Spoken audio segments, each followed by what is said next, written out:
Hi, this is Dr. Eric Edu. We want to look at the cardiovascular system. The cardiovascular system is basically made up of the heart and the associated blood vessels. So for the blood vessels, we are going to look at superior vena cava, inferior vena cava. Then we look at the major and prominent one, the aorta, and the branches of the aorta. So from left to right, you have the brachiocephalic trunk or brachiocephalic artery, and then you have the common carotid artery, and then the left subclavian artery. That is the arch of the aorta. It is ascending aorta arch, and then the descending aorta, which will go down to the abdomen. So when we talk of the abdominal aorta, it's actually a continuation of the descending aorta. Then, as part of the blood vessels also, we look at this blood vessel, which is the pulmonary part, okay? Pulmonary artery, and it will branch into two and go to the lungs for replenishment, because this will be carrying less oxygenated blood, okay? So the arrow tells you that it is going out of the heart. Then also the pulmonary veins, one on the left and one on the right. So that is also going to come from the lungs, bringing freshly oxygenated blood. So now we look at the heart itself, and we know that it is divided into two major halves with four chambers. So the two major halves will be a right side. So this portion and that portion is right. So right atrium, right ventricle. The other half is the left atrium, left ventricle. So each of the halves is having two chambers. The right atrium is one of the chambers, right ventricle is another chamber. That is another chamber. This is also the other chamber, the left ventricle. Now, each of these chambers, just like a house, if you want to enter the chamber from the hall, you need to open a door. So the doors that are actually barricading or going to allow entry of blood on the right side is the tricuspid valve. So it's like a gate or a door, tricuspid valve, because it has three cusps. Okay, three cusps, but this is a more or less a two-dimensional structure. So you can't see the three cusps, but you can see two of it, or the valves. The cups are like just like a cup that can contain something. And then the same part of the right side, you have another gate or door that will allow blood to enter the pulmonary artery, and that is the pulmonary valve. Pulmonary valve, right? Anything pulmonary has to do with the lungs. It's related to the lungs. So that's the pulmonary valve, and that is the pulmonary artery, which will branch into two, a left and then a right one, going to the left and right lungs, respectively, okay? Then when we come to the left side too, the doors that will allow blood to come from the left atrium into the left ventricle is the mitral valve or bicuspid valve, mitral valve or bicuspid valve. Then the aorta also has a door, a valve that opens and closes, and that is the aortic valve, aortic valve. Because the valve is related to the aorta, it's called aortic valve. This one is also related to the pulmonary artery, so it's called pulmonary valve. And then this one has three cusps, so it is called tricuspid valve. And this one is mitral valve or bicuspid because it has two cusps. So with the heart as well, we can look at two major circulation, either systemic circulation or pulmonary circulation. Systemic has to do with the system. So it's going to the body parts to be used. That is systemic. Okay. And then you have the pulmonary aspect also, which goes to the lungs. Okay. So you can actually tell that for the left side of the heart, when the blood moves from the left atrium, which is actually coming from the pulmonary veins with rich oxygen, gets into the left atrium, the valves will open to allow the blood, as you can see with the arrow, to enter the left ventricle. Okay. Then the left ventricle will contract and pump the blood from the left chamber here into the aorta. All right. So there's a relaxation and then a contraction to allow blood to enter the heart and then leave the heart. So when you look at the fact that blood is entering the left ventricle, it's more of a relaxation mode. Okay, so that is known as the diastole or diastole. And then when the left ventricle contracts to push blood, that is systole. A similar thing happens in the right chamber. When the right atrium to blood that has been used already and almost all the oxygen has been depleted will enter the superior vena cava, and the superior vena cava is bringing blood from the upper part of the body. Then also inferior vena cava will be bringing blood from the lower portion of the body. This blood has less oxygen, gets into the right atrium, knocks at the door, and then this tricuspid valve door will open, allow blood to enter. So that is a relaxation mode known as the diastole. And then when the ventricle contracts to pump the less oxygenated blood into the pulmonary artery, we call that the systole. Now, a question can arise that what are the blood vessels and chambers that are responsible for, let's say, systemic circulation? Okay, so if a question like that comes, what are you going to say? What are the blood vessels and the chambers that are responsible for systemic? So it means that you have to look at which part of the blood is doing anything related to sending blood to the body part or receiving blood from the body parts. Okay, and not taking blood to the lungs. Receiving blood from body parts and taking blood to the body parts. So you should be able to tell. This superior vena cava, inferior vena cava, and then right atrium are going to receive blood from the heart. I mean, from the body part. So that is systemic. Okay. Right ventricle, once it pumps blood, is serving the lungs. So that is not systemic. That is pulmonary. Okay. That's pulmonary circulation. Then you can also tell that the left ventricle and the aorta are going to serve the body part, so that is also systemic. However, the left atrium and the pulmonary veins are receiving blood from the lungs, so that is not systemic. So you can work that out, okay? So I've given you the background. You can work them out and then list the structures involved for systemic and then pulmonary. So as it is indicated here, the cardiovascular system consists of the heart, arteries, veins, and capillaries, which will make up blood vessels. So this is also a vertical section through the heart, showing how the aorta ascends and then arches. Okay, so blood will definitely be going through that. Obviously, it has to go through the aortic valves before it enters the ascending and then the arch. And you can see here at the arch of the aorta, you have these three branches.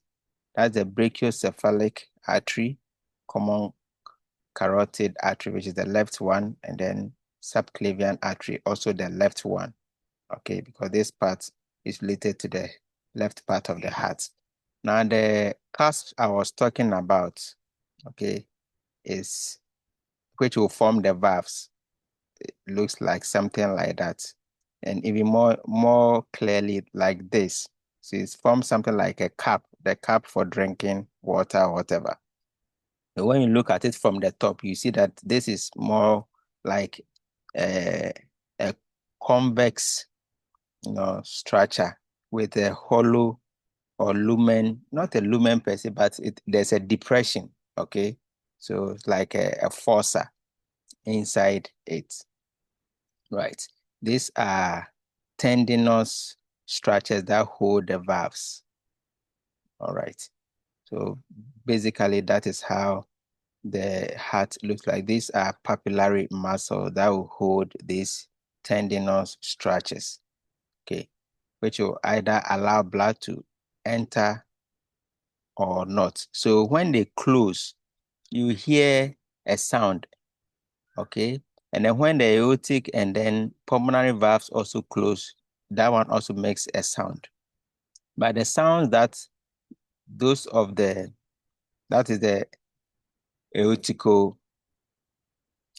for want of a better word, the valve between the aorta and ventricle, the valves make a louder sound. So we are talking of the tricuspid valves and then the mitral or bicuspid valve. They make louder sounds than that of the aortic and then pulmonary ones. Okay, so you usually hear a lap dab sound, a very high sound, and then a low sound due to the closures of the valves. Okay, so the higher sound will be for the tricuspid and then the mitral valves, and then the low sound will be that of the pulmonary valve and then the aortic valve.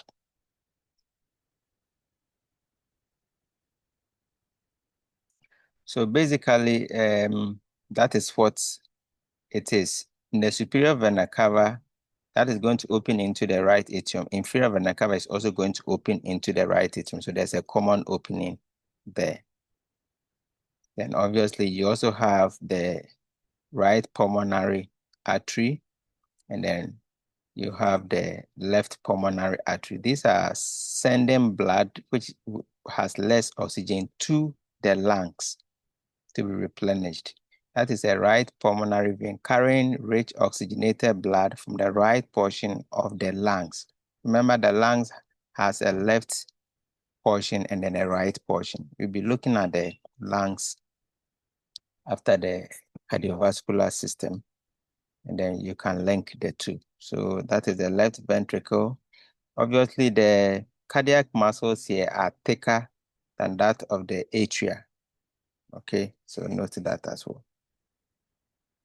So pulmonary and systemic circulation, as I've mentioned already, if we take the heart as the right chambers, those are the right chambers and these are the left chambers. So blood coming from the inferior vena cava will enter the right atrium. Those coming from the superior vena cava will also enter. The tricuspid valve will open, and then blood will come into the right ventricle. Right ventricle will pump or contract at systole to push blood through the pulmonary artery that will go into the the right lung and then the left lungs. So those are the lungs there. So that is the left one, and then that is the right one. And you can see a capillary bed here. Once the deoxygenated or less oxygenated blood comes here and one has breathed in fresh air, it will be exchanged. Okay, and then freshly oxygenated blood will now go through the pulmonary veins and then enter the left part of the atrium. This is also coming from the left side of the lung, so left pulmonary vein, that is right pulmonary vein. When we are using left and right, you should know that we are looking at it with respect to the diagram, not you watching from the screen. If you are watching from the screen, that will be your right side, that will be left. but we are looking at the diagram facing us, as if the diagram is rather looking at us. And if it's a human being, that will be the right side and that will be the left, okay? So the pulmonary veins will bring highly oxygenated blood into the left atrium. The blood will knock at the door for the bicuspid valve to open and blood will be collected into the left ventricle. When the left ventricle contracts, okay, the pulmonary valves will open and then blood will be pumped into the system. Now, once blood is pumped, the valves, the pulmonary valve have to close, okay? They have to close so that blood does not come back into the left atrium. The same applies to the right side. The pulmonary valves have to close to disallow blood from getting back into the right ventricle. And that will make the soft sound when they close, okay? And also the bicuspid valve have to close when it's systole, that's when the left ventricle is contracting, to disallow blood from getting back into the left atrium. So the bicuspid and tricuspid valves also close during systole. That's when the two ventricles are contracting. And that makes the higher sound. So it's as simple as that. So this portion will be the upper portion of the body, because aorta is supplying this through the brachiocephalic. So brachiocephalic is going to the brachium and the cepha, which is head. So upper limbs and then the head region. Okay. Then you also have the common carotid, which will be going towards the head as well. And then also the left subclavian going towards the shoulder region. And then the lower portions too are here. So that is, in simple terms, how the circulatory system works. When you cut through the blood vessel, this is what you see. It's a tunic, or it's like just a PVC pipe. So there's a lumen inside and then there's a body around it. So the body of the vein is such that it has wider or larger lumen compared to its counterpart artery. And then also the vein will have less smooth muscles, that is in the tunica media, compared to the tunica media of an artery. There's more smooth muscle and then also elastic fibers there. So that is a valve, for instance. So the veins also have valves to disallow blood from moving by gravity downwards because there's little pressure in the veins. So you can see another valve there. Okay. Then that is a venule. So from a bigger vein to a smaller vein. So large vein, medium-sized vein, and then a venule. Then you have an elastic artery like that of the aorta. Then you have muscular artery there, and then the arteriole. All right, so just know these differences. So the innermost layer will be the tunica intima, followed by tunica media and tunica externa for both the arteries and the vein. So here to tunica intima, tunica media, tunica externa. Okay.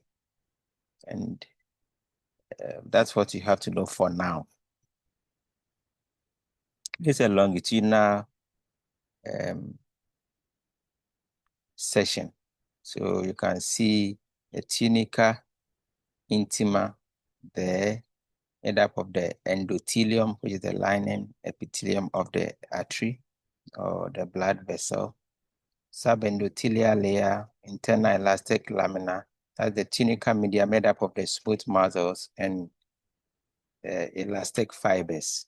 Then that is the tunica externa, and that is the vein. So you can see the valves and what is forming something like the cusp, okay, the collection point when blood is supposed to drop down to some will collect here, because not all will leave, but you want to prevent it from getting down. Okay. So you can see that the tunica media here is larger than the tunica media here. Smooth muscles are less in the valves. And there's a larger lumen here in the vein compared to that of the artery. So we will look at the respiratory system in our next video. Thank you very much, and I hope this video helps.